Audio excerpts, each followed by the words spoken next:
Hello all, you are watching BBall Pro Insider. I am Candace Wiggins, and this is episode 14 of BBall Pro Insider.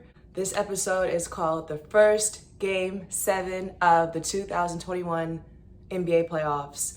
So this is really exciting. It's the first Game 7, and I don't think it's going to be the last. So we're gonna start off right into the preview for that game, the Clippers versus the Mavericks. And then after that, we're going to talk about the Eastern Conference and do a review for Game 1 of the Bucks-Nets series. And then we're going to do a preview for the first game for the Hawks versus the 76ers. So let's get right to it, starting with the preview, Game 7. We live for these moments. We're so excited. All right, so we have a lot to talk about with the preview for Game 7. This is... whew, man, Game 6. So in order to really understand Game 7 in its total context, we definitely have to review Game 6. The Clippers were always my favorite going into this. You can even check my notes. Even at the end of the regular season, they were my favorite, not just for this series, but overall.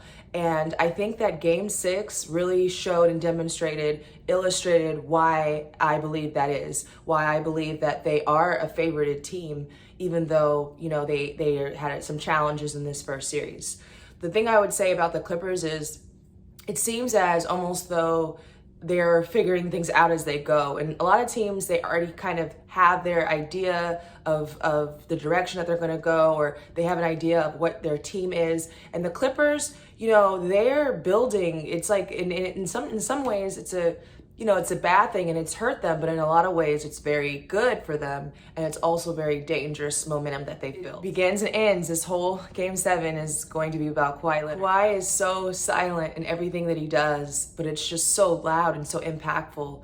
And I had to just take straight from the source, from Kawhi, what he said after the game. He's a man of few words, but the words are very meaningful, they're very authentic, and he's just a player who plays with a lot of integrity. You know, what he believes matches what he does on the court.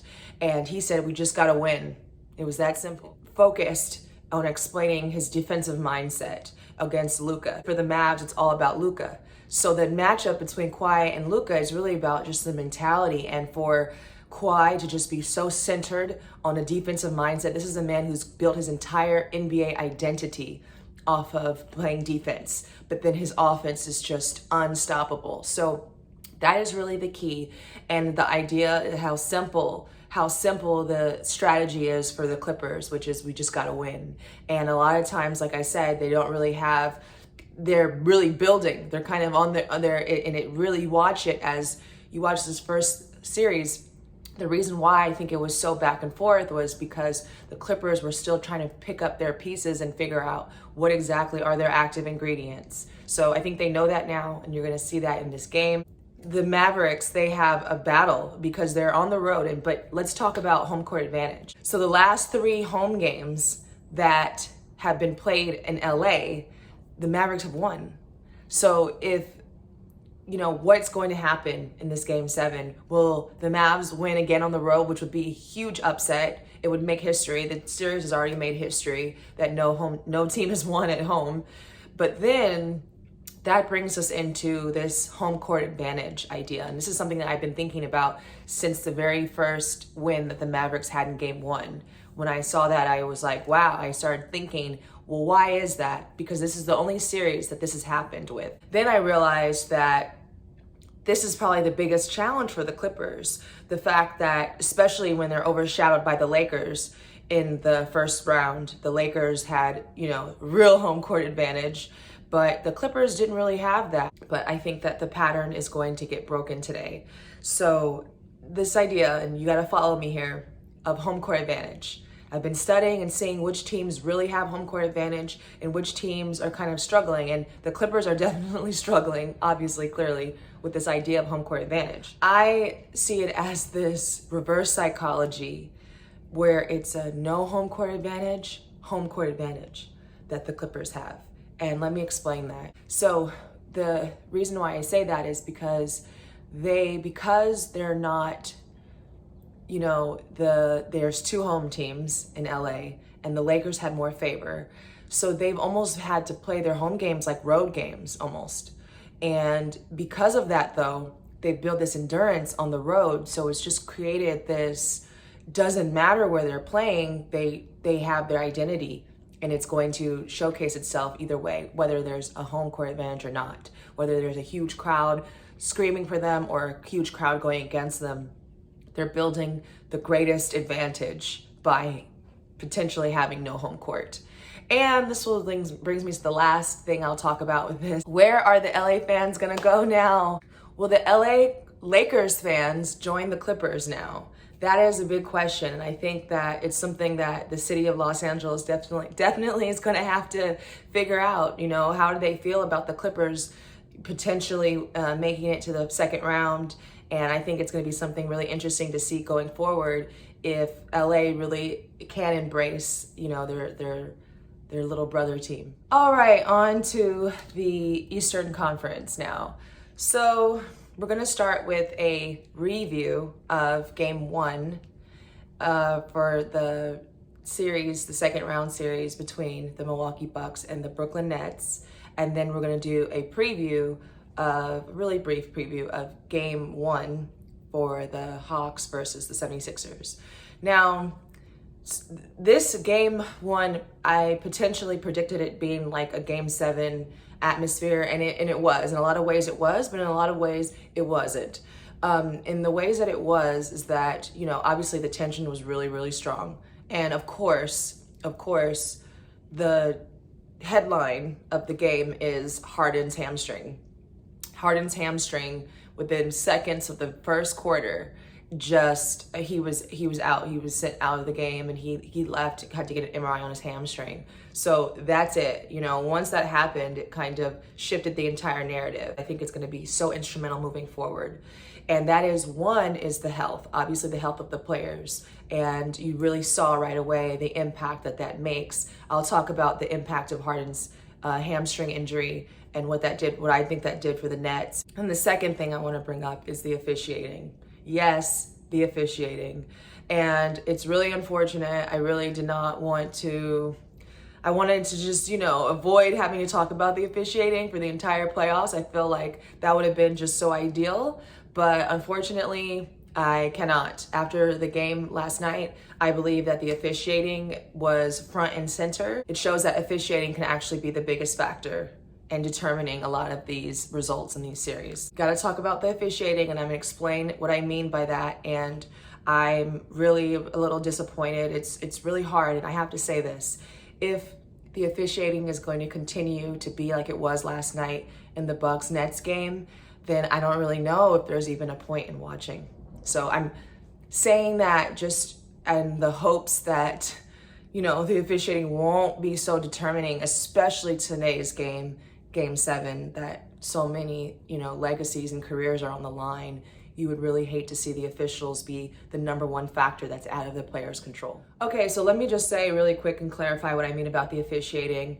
It was basically, there were 2 calls that I feel like, and they were in the third quarter, and I think that it just changed the momentum, and it changed the momentum in a way that was almost shocking. And it has to, and the play calls involve Brook Lopez and Kevin Durant. Now, going into it, and I'm gonna, you know, overview the game, but I just wanna quickly explain what I mean by the officiating. There were 2 calls that were just so strange to me, and the first one was, it was on a rebound situation, and Kevin Durant got locked up with Brook Lopez, and so it looked like Brook Lopez pushed off. So they called the foul initially on Brook Lopez, and then they reviewed it, and then when you reviewed it, when you see the call, when you watch it on video, you clearly see that Kevin Durant clamps. You know, the clamp is like, you make this move here, and like, you kind of hook down. Kevin Durant clearly did that to Brook Lopez, trying to, you know, box him out. So that was actually technically a foul on Kevin Durant. They don't call that foul. They don't call a foul on Brook Lopez. Instead, the call is, oh, the review gets reversed and we're gonna have a jump ball, when it should have actually, they could have, but I need to go over the rules first, but it was clearly a foul on Kevin Durant. Okay, that goes away, it's a jump ball. Then at the end of that quarter, and mind you, Kevin Durant is playing with 5 fouls. You know, Steve Nash makes the decision to keep him in the game with 5 fouls, or 4 fouls, 4 fouls. So he keeps him in the game. He has 4 fouls at the end of the third quarter. And then at the very end of the quarter, he fouls Brook Lopez. Like, clearly, it was a blocking foul. Brook finishes the shot, but it should have been a foul. It should have been an and one situation. And they don't call anything. There's just no call. And he just went under Brook Lopez and fouled him. And Brook Lopez was clearly upset, and he should have been upset. I was upset for him, and I'm not even really committed to either team, and I'm still like, I'm just committed to the fairness of the game. That should have been a foul on Kevin Durant. That would have been his 5th foul. That would have changed everything for the 4th quarter. So that was really hard to see. It was really hard for me to even get into the game in the 4th quarter after those egregious calls. So that's just an example illustrating what exactly I mean by how the officiating can determine the momentum. So just really briefly, just overview in the game outside of the officiating.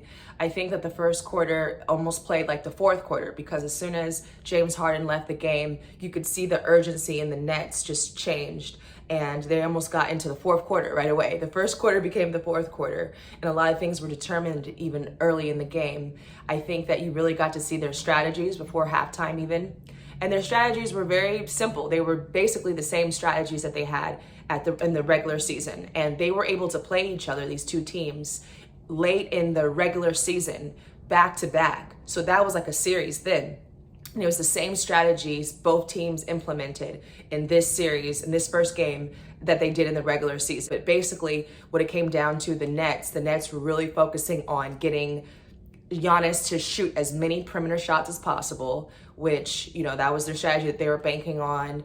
That was going to have to depend on Giannis would have to make a lot of outside shots, and they were really just trying to get all perimeter shooting. And then, the Bucks on the opposite spectrum, they were really trying to, get it inside. And even Brook Lopez, the announcers mentioned that, the commentators mentioned that in the game, that Brook Lopez was even vocal about their strategy. It was no secret. So I would just say that that's what you're going to probably be seeing. The adjustments that they make might be a little minor, but for the most part, the Bucks and the Nets are going to stick with their strategies that they implemented all season. So I want to talk about the keys, and really quickly, the keys for both teams.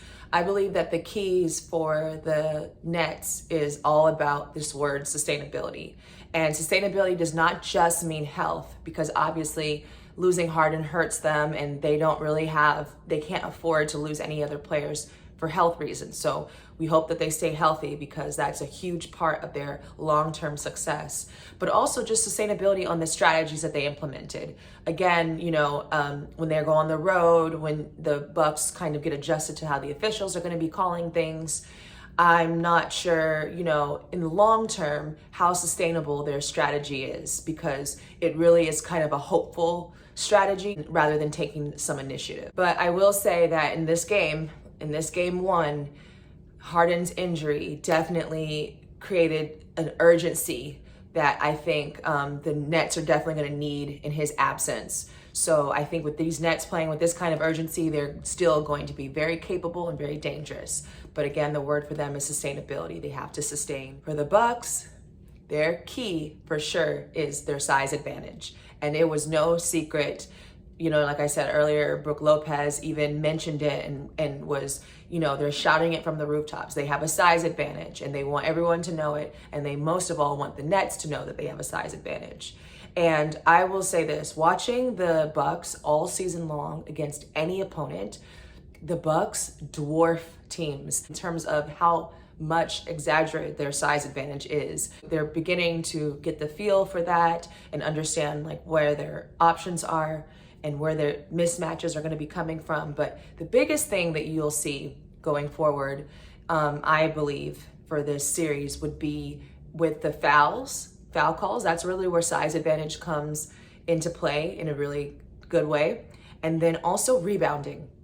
So the rebounding advantage yesterday, obviously the Nets, they won the game, so they were able to do the work rebounding. But I believe that, as the series continues, because that was just game 1 and they're still at 7-game series, and there's a lot of things that can change and shift. And I think that rebounding is really where you're going to see the Bucks' size advantage start to take shape and start to take place. And you saw some remnants of that yesterday, but I think that in its entirety, that's really where the Bucks being bigger and having that size advantage is going to benefit them. Okay, now we're gonna just finish up with a quick preview of the 76ers versus the Hawks. Philadelphia is hosting the Hawks, and this is game 1, so this is gonna be the first look of the 76ers without Joel Embiid. He is dealing with some cartilage issues in his knee, which is not good, and it's so disheartening to not see the 76ers at full strength, but the Hawks are at full strength,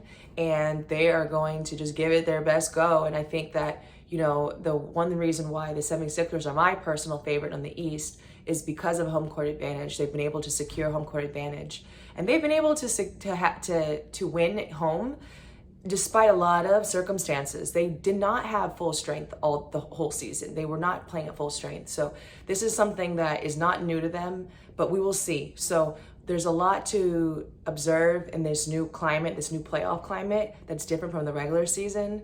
But of course, we're gonna be looking for basically Trae Young versus Ben Simmons. So many of the offensive capabilities in Philadelphia depend on Joel Embiid. So it's gonna be interesting to see. And it's an early game, so I wanted to just let you know I'm going to be definitely going live today on Facebook Live. It was huge success, and I'm very excited about doing that again. And I loved your feedback. It was so great. So we're going to keep that momentum going. And so make sure that you go to my Facebook page, facebook.com/Candace Wiggins. And that is where I will be hosting this live stream so we can watch together and see what the strategies of Philadelphia are going to be without Joel Embiid. And let's see where these Hawks, how far they can go.